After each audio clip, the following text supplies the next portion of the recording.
Halo Sobat Donghua, pasti pada penasaran kan dengan kelanjutan BTTH Dunia Seribu Besar? Oke lah, tanpa berlama-lama lagi, yuk langsung masuk ke alur ceritanya. Di episode sebelumnya, Yousun dan Mingsun berhasil bangkit, menembus penindasan api suci dan berusaha menghancurkan segel agar kembali ke kekuatan puncak Dodi. Xiaoyan dengan bantuan tersembunyi jimat pemakan jiwa mampu menahan serangan mematikan mereka. Lalu bersama Mu Yiying dan Panah Cangke melancarkan serangan gabungan untuk memusnahkan dua jantung hitam sebelum segel hancur. Menandai awal pertempuran besar melawan dua hantu itu. Dua makhluk itu menatap Xiaoyan dengan dingin. Bagi mereka, manusia di depan ini memang tampak lemah, namun di telapak tangannya berkumpul kekuatan sumber dari dua api suci, kekuatan yang bahkan cukup untuk melukai mereka dengan serius. Ditambah lagi serangan mematikan dari Cangke, situasi mereka jelas sangat berbahaya. Mingsun mulai gelisah. Apa yang harus kita lakukan sekarang? Yousun menyipitkan mata, menatap penggaris berat di tangan Xiaoyan. Aku merasa bocah ini memiliki aura iblis darah. Aneh, bagaimana mungkin manusia memiliki kekuatan ras kita? Mereka berdua sama-sama bingung. Api suci seharusnya tidak bisa hidup berdampingan dengan kekuatan iblis. Tetapi aura itu memang ada. Tak ada waktu lagi. Serang! Teriak Yousun. Yousun dan Mingsun melepaskan seluruh aura mereka. Kabut darah merah iblis terbentuk di depan mereka, memancarkan daya hisap yang mengerikan hingga seluruh aula bergetar. Mereka berniat bertahan hidup dengan cara apapun. Namun Xiaoyan sudah lebih dahulu bergerak. Dengan kedua api suci di tangannya, dia menerjang lurus. Tinju-tinjunya menghantam tubuh mereka berdua bertubi-tubi. Diikuti anak panah busur bulan perak Cangke yang menembus mereka dari kehampaan. Ledakan beruntun mengguncang aula. Tubuh Yousun dan Mingsun hancur seketika. Namun yang aneh, mereka tidak melawan. Mereka membiarkan serangan itu menghantam tubuh mereka. Xiaoyan langsung merasa ada sesuatu yang salah. Pada saat yang sama, energi iblis darah di dalam tubuhnya bereaksi keras. Dia baru sadar sebelumnya dia telah mencampurkan kekuatan jimat pemakan jiwa ke dalam api suci. Bagi artefak yang mampu melahap jahat itu, dua entitas itu jelas adalah santapan sempurna. Seritan menyedihkan pun terdengar.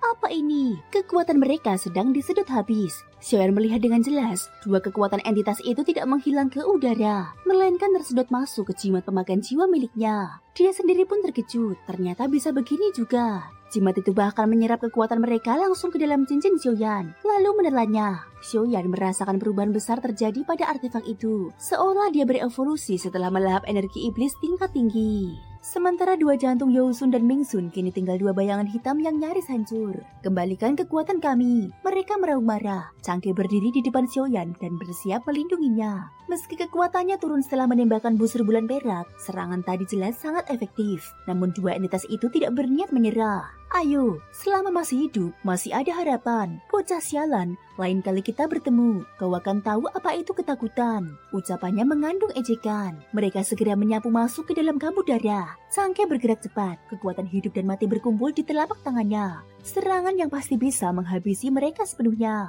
Hari ini adalah hari kematian kalian. Namun tepat sebelum telapak itu jatuh, dua hantu kembar itu menjerit putus asa. Iblis darah, selamatkan kami. Pada saat yang sama, langit-langit aula tiba-tiba retak. Sebuah celah terbuka di atas. Dari sana muncul sosok yang kurus dan kecil tetapi memancarkan aura jahat yang begitu pekat hingga terasa mampu menghancurkan dunia. Dan dalam sekejap, seluruh medan pertempuran berubah mencekam. Bagaimana aula sekuat batu karang ini bisa dibuka? Seru Yutu. Pada detik berikutnya, di atas aula, sesosok tubuh berjubah hitam yang memancarkan aura jahat tak berujung tiba-tiba menerobos masuk. Lalu berdiri di depan kabut darah milik dua hantu. Aku benar-benar tak menyangka kalian berdua masih bisa sampai hari ini. Apakah barang yang sudah kalian dapatkan? Sosok berjubah hitam itu bertanya kepada Yousun. Sudah, Yousun menjawab, lalu mengeluarkan sebuah batu perak dari bayangannya. Bahkan Xiaoyan pun belum menemukan sebelumnya. Batu perak itu seukuran kepalan tangan, namun seluruh permukaannya dipenuhi rune misterius. Binatang, itu warisan guru. Cangke tak kuasa menahan amarahnya saat melihatnya. Matanya bergetar, air mata menggendang.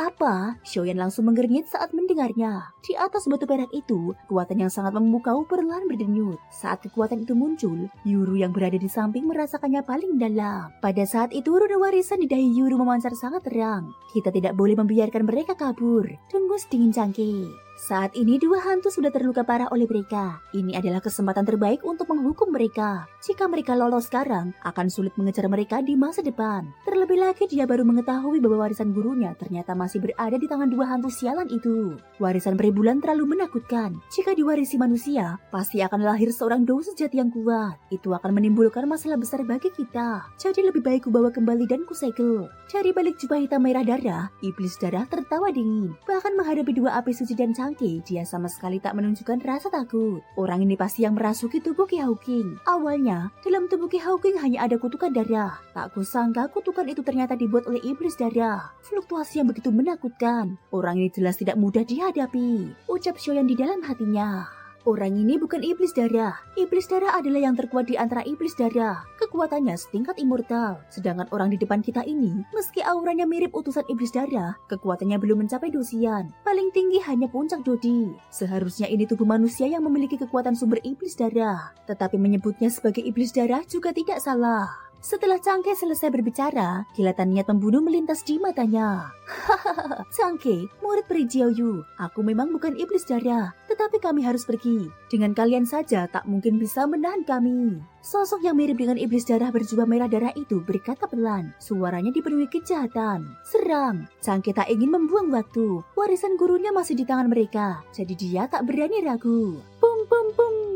Begitu kata-kata itu jatuh, kekuatan hidup dan mati yang memancar terang tiba-tiba terbentuk di antara alis Cangke. Lalu badai kehancuran yang tak terlukiskan muncul di ruang ini. Kekuatan Dosian memang layak reputasinya. Meski sekarang aku benar-benar tak bisa menghadapimu. Tetapi, kata iblis darah samar, lalu tubuhnya meledak menjadi bayangan dan dalam sekejap menyerang ke arah lain. Ini buruk. Xiaoyan selalu waspada terhadap iblis darah. Saat melihat sosok itu meledak, dia langsung tahu targetnya adalah mereka berdua. Bagaimanapun, Xiaoyan dan Mu Yingying memiliki api suci dan kekuatan mereka lebih lemah. Bagi iblis darah, membunuh mereka tentu mudah. Nyala, wajah cantik Cangke berubah serius. Lalu badai kehancuran yang memancar terang langsung meluncur ke arah iblis. Namun tetap saja, serangan Cangke terlambat selangkah. Bocah, meski kau memang punya beberapa rahasia, tapi semuanya sudah berakhir. Saat iblis darah menyapu ke sisi Xiaoyan, telapak tangan tua tiba-tiba keluar dari jubah hitamnya. Di telapak itu muncul gumpalan darah merah cerah yang aneh, memancarkan aura jahat yang mampu menghancurkan langit dan bumi. Xiaoyan tahu, jika terkena serangan ini, dia kemungkinan besar akan mati di tempat. Matilah! Senyum meremehkan muncul di sudut mulut iblis darah saat dia menyerang Xiaoyan seketika. Bang, bang, bang!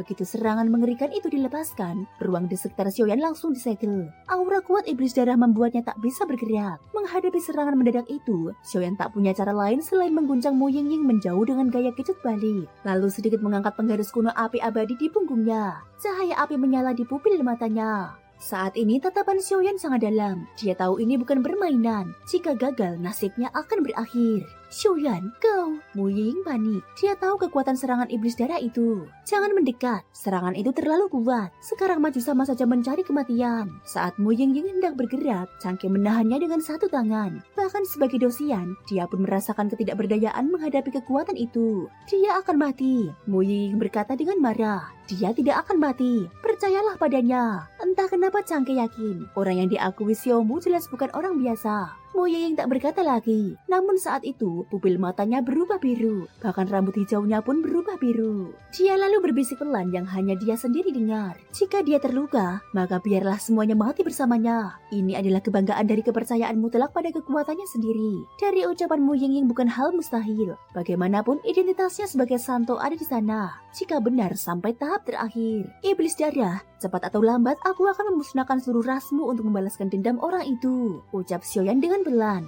Detik berikutnya, di atas penggaris kuno api abadi, api suci kuning tanah yang menyilaukan langsung menyala. Saat ini, Xiaoyan tahu dia hanya punya satu kesempatan. Dia tidak berani menahan apapun. Bocah, matilah. Tepat saat Xiaoyan siap, serangan iblis darah juga tiba di depannya, menghantam dalam sekejap. Pada saat yang sama, semua orang yang hadir menahan nafas. Yuru dan Mu Yingying hampir tak tahan untuk turun tangan. Mereka melihat gelombang cahaya luar biasa perlahan muncul dari pusat benturan keduanya. Penggaris Tuan berat, bergeraklah untukku. Xiaoyan berteriak keras. Penggaris kuno api abadi yang memancar terang langsung menghantam serangan iblis darah. Mencari mati, ucap iblis darah saat melihatnya. Namun detik berikutnya, saat penggaris api itu menyentuh serangan iblis darah, serangan kuat iblis darah tiba-tiba lenyap begitu saja. Dan penggaris kuno api abadi milik Xiaoyan menghantam keras jubah hitam iblis darah. Melihat ini semua orang terkejut. Serangan yang barusan dia lepaskan cukup untuk membunuh ahli puncak Dodi tiba-tiba lenyap begitu saja saat bertabrakan dengan bocah di depannya. Bagaimana mungkin? Meski Xiaoyan memiliki api suci, kekuatannya jelas terlalu lemah untuk mengeluarkan teknik setingkat itu. Kecuali, tidak ada sesuatu yang aneh pada penggarisnya, pikir iblis darah.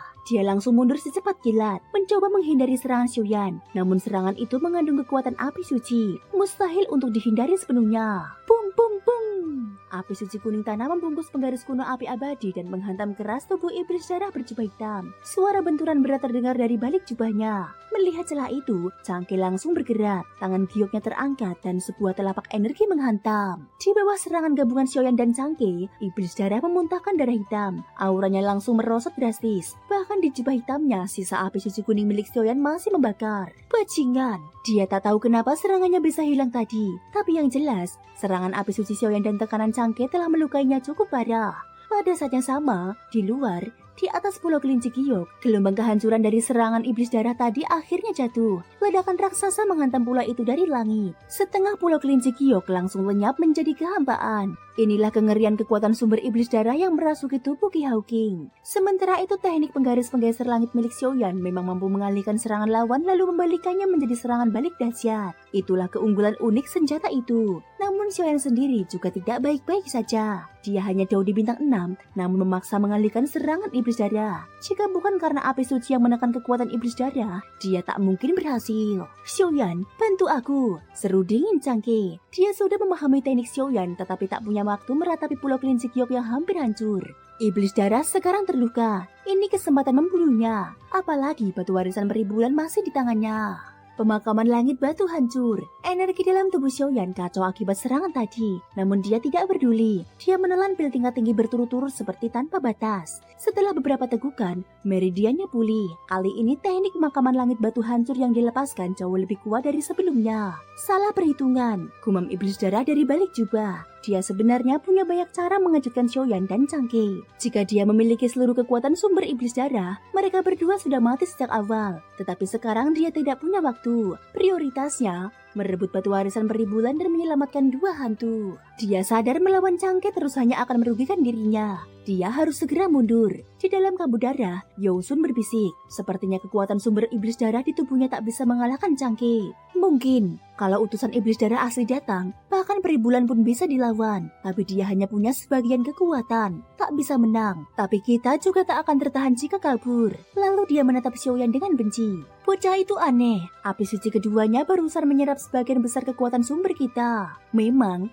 kondisi dua hantu saat ini sangat parah. Jika bukan karena bersembunyi dalam kabut darah, mereka mungkin sudah lenyap. Serangan Xiaoyan tadi bahkan merampas hampir setengah kekuatan sumber mereka. Itulah sebabnya mereka kini takut padanya. Hanyalah sekumpulan anak kecil. Utusan ini tak punya waktu bermain dengan kalian hari ini, ucap iblis darah. Energi iblis darah hitam pekat mulai memancar dari telapak kakinya. Saat energi itu muncul, dada Xiaoyan bergejolak hebat. Jika bukan karena tekanan api suci dan fokus semua orang pada iblis darah, rahasia dalam tubuh Xiaoyan mungkin sudah terbongkar. Beberapa saat kemudian, Changke membuka matanya. Cahaya bulan terang. Dari pupilnya meledak cahaya perak menyilaukan. Dari dahinya, kilat perak melesat ke arah iblis darah. Seperti fajar yang menembus malam, menerangi seluruh aula. Dia memakai cahaya bulan terang, gumam ikan paus iblis. Yuru terkejut, dia merasakan kekuatan yang sangat familiar dari sinar itu. Aroma kekuatan peribulan. Paus iblis menjelaskan, itu teknik terkenal peribulan. Serangan yang bahkan bisa membunuh Dosian, ucap paus iblis. Pada saat ini energi di aula langsung melonjak liar. Dua raungan mengguncang ruang. Api suci yang memurnikan segalanya dan sinar bulan penghancur ruang melesat bersamaan menuju iblis darah.